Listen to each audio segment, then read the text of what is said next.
বিশাল এক পাহাড়ের বুক চিরে কংক্রিটের দেয়াল দিয়ে তৈরি করা হয়েছে মাইলের পর মাইল লম্বা এক সুড়ঙ্গ।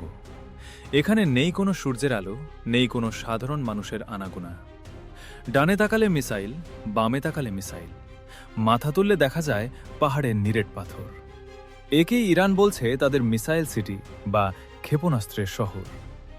এটা কোনো সায়েন্স ফিকশন মুভি নয়, বরং মাটির নিচে ইরানের তৈরি এক জীবন্ত নরক, যেখান থেকে মাত্র একটা বোতাম টিপলেই কয়েক সেকেন্ডের মধ্যে আকাশ ফুঁড়ে বেরিয়ে আসতে পারে এমন সব ভয়ঙ্কর ক্ষেপণাস্ত্র, যা 2000 কিলোমিটার দূরের যে কোনো শহরকে মুহূর্তের মধ্যে ধুলোয় মিশিয়ে দিতে পারে।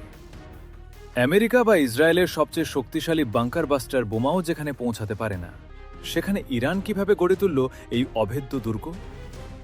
আজ আমরা এই রহস্যময় শহরের অলিগলি ঘুরে বের করব এর অজানা শক্তি আর আসল উদ্দেশ্য। শেষ পর্যন্ত দেখুন, কারণ এই তথ্যগুলো আপনার মাথা ঘুরিয়ে দেবে। ইরানের রেভলিউশনারি গার্ডস বা আইআরজিসির তৈরি এই আন্ডারগ্রাউন্ড বেসগুলো আসলে একটি স্বয়ংসম্পূর্ণ যুদ্ধক্ষেত্র। ইরান দাবি করে তাদের দেশের প্রায় প্রতিটি প্রদেশেই এমন একাধিক গোপন মিসাইল সিটি রয়েছে। এগুলো পাহাড়ের নিচে পাথর কেটে এমনভাবে বানানো হয়েছে যে উপর থেকে দেখলে ঘুণাক্ষরেও বোঝার উপায় নেই এর নিচে কি আছে। কৃত্রিম উপগ্রহ বা স্যাটেলাইটে চোখ ফাঁকি দিতেই ইরানের এই বিশেষ কৌশল। মূলত 1970-এর দশকের পর থেকেই ইরান বুঝতে পেরেছিল খোলা আকাশের নিচে অস্ত্র রাখলে যে কোনো সময় শত্রুপক্ষ তা ধ্বংস করে দিতে পারে।